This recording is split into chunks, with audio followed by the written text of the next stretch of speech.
I'm going to start by introducing Hannah Chung and tell you a little bit about her. Hannah is very inspired by her work. In fact, she's most inspired when patients are motivated to improve their oral hygiene after having sessions with her. She is fascinated to see a change in their behavior. Since Hannah experienced the dental hygiene education system in both Korea and the United States, she was able to build a strong base of dental hygiene knowledge. Knowing differences and similarities in both education systems really helped her growth. She would like her younger self to know that she doesn't have to be perfect in everything she does. Doing something little is still meaningful, and the key is that you're moving forward. She is happiest when she is exploring new places she's never been to and learning something new. And she would like her legacy to this profession to be to inspire other hygienists with similar dreams to go after their dreams. She wants them to think, if Hannah did it, why couldn't I? Now, please give a warm welcome to Hannah.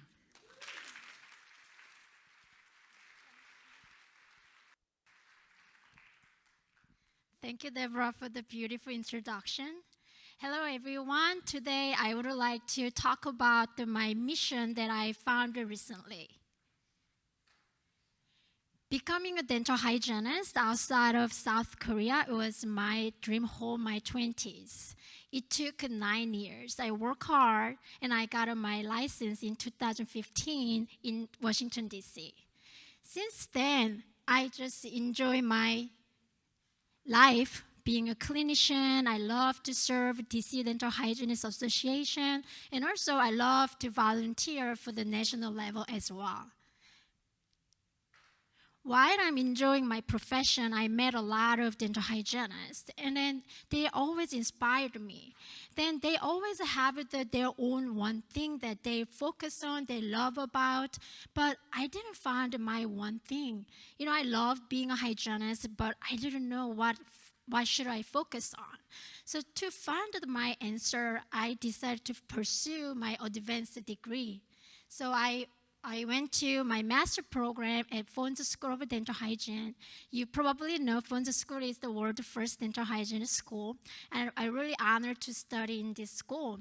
For 2 years, I had an incredible time. I challenged myself to learn, to know what I'm good at it and what I want to do. I met a lot of amazing faculty who really inspired me and support me, and also I met the special mentor who helped me to grow more. And then from my classmates, all amazing dental hygienists, I was able to learn something that I didn't know about. So finally, last month, I graduated. I was so happy. You can see I have a big smile. I was able to find the vision that I really want to spend my time for the rest of my life until I die. So I really want to talk to you about that. So before I talk about it, I want to give you a little bit of my story that why I wanted to become a dental hygienist outside of Korea, because it is related to my mission that I want to do. So in 2003, I was freshman year in dental hygiene school in South Korea. I loved learning English, but I couldn't speak any words in English at the time. But I loved learning English, although my school was not good. But my professor, who I really appreciate that she was a great mentor, that she knew my interest, and she asked me, Hannah, why don't you go to Australia to study English for 4 weeks? Until then, she told me I never thought that I could go outside of Korea. It was so interesting. How come I love learning English, but why I never thought about going abroad? So I really want to go. So I talked to my parents, because I was not independent, with the financial status. So I had to get their support. So my mom was very supportive, but my dad, he didn't believe my English gonna improve in 4 weeks, and he didn't want to spend that much money. He thought it was ridiculous. But I really had to go, because among the students who went to that 4 weeks program, the school gonna give the 30 weeks learning English opportunity. And I feel like I could get that one, but then I had to go to that 4 weeks. So I had to change my father's mind. So to change his mind, what I did was I made a fake document. I said, Hannah got scholarship. So I showed the documents to my dad. He couldn't say no because he didn't need to pay any money. But the truth was, my mom supported me without telling my dad. Even my mom had to borrow some money because for 1 month it was a lot of money. So my mom borrowed some money from other relatives without making sure to let them know that don't tell my dad. So with my mom's, she challenged herself. I'm really thankful that she did it. So after that 1 month, guess what? I not only get that the scholarship, the 30 weeks opportunity, I also got an internship opportunity. So I was able to work in a dental office in Sydney. So that's the time when I did my internship. So living in Australia was really amazing. As an Asian, everything looked very different. And then even like people are different. I never seen all different people from the different country. So I was so inspired by them. I learned a lot of culture. Interacting with them really opened my eyes. So also working in a dental office was really different. Like working in a dentistry in Korea is very hierarchy structure. As a dental hygienist, you have to do whatever the dentists say, which I didn't really like.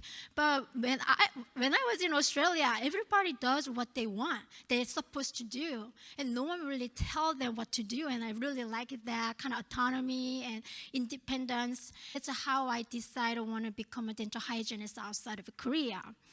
Once I came back to Korea, I did everything, what I want to do, focused on what I really want to fulfill, becoming a dental hygienist. So one thing I did was I created dental English study club. So I work with other dental hygienists, study together who have the same interest.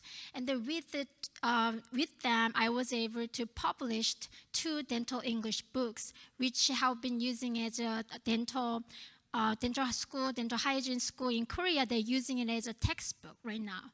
So which is somewhat between the English book and the dental terminology book. So help them to communicate with the patient in English. So that not only help them to communicate better, but also help a patient to have a more comfortable service. And then the second book which was published last year, this is a native dental English book.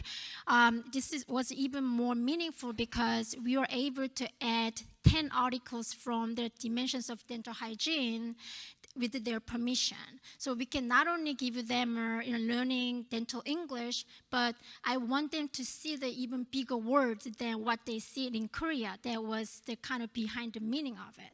Working with the other hygienists was incredible experience for me to grow more because I'm sure I couldn't do this without their supports and cooperations. So that was a really amazing experience. After we published the book, I started a blog because I want to talk about my book so people know about it. So it was a kind of marketing tool. But also I want to share my story because in Korea, a lot of people interested in the dental hygiene field in the United States, but there are lack of information. People don't talk about it because they don't know. And then because of the language barrier, there's no one really talk about it. So I really want to share and they know about, and then I want to help them if whoever want to come to US. And also 4 students from my college back home visited me last winter. When they were in our office, I had goosebumps because I was like them 16 years ago, and then now I'm in the position where I can give you the opportunity for them to see a bigger world. That really meant a lot to me. So with this little bit of the experience, I realized that while I'm interacting with these people, I was inspired more, and then I saw the opportunity there, the vision that what I want to fulfill. So what I want to do is I want to provide online dental English course to Korean professionals who want to learn English and communicate with the patient at the dental office. So I created the company called DENTILINGUAL last year. I'm still preparation period. But for my master program, for my capstone project, I created the curriculum for the online dental English course, which was very interesting because I never thought that I could do this, but I learned a lot even for myself in my master program. So I'm glad that I make my money worth it too. So, are you struggling what you want to do? When you see other people, you must be very jealous of them. How come they found what they want? But with my experience, don't ever estimate your experience. You already have it, and you might not know about it. So without just finding something new, just dig yourself what you've done. Then there you will see the more opportunity and the vision that you want to fulfill. So this is my family back home in Korea. You might be a little curious, Hannah, did you talk to your dad that you lied to him? So unfortunately, I didn't have a chance to tell my dad the truth because he passed away 9 years ago. But I do believe that if he was alive, first of all, he's going to be very surprised that this much I could speak English, right? And even I can make you laugh with this. So he will be very proud of me. And then the amazing thing happened to my mom was, my mom won the lotto. So she was able to, lottery. So she was actually able to pay back the money that she borrowed from, relatives to pay for my education. So I think it was meant to be. So this is at the end of my presentation. Thank you for listening. And thank you. I'm really thankful to ADHA to give me the opportunity to share my story. Thank you.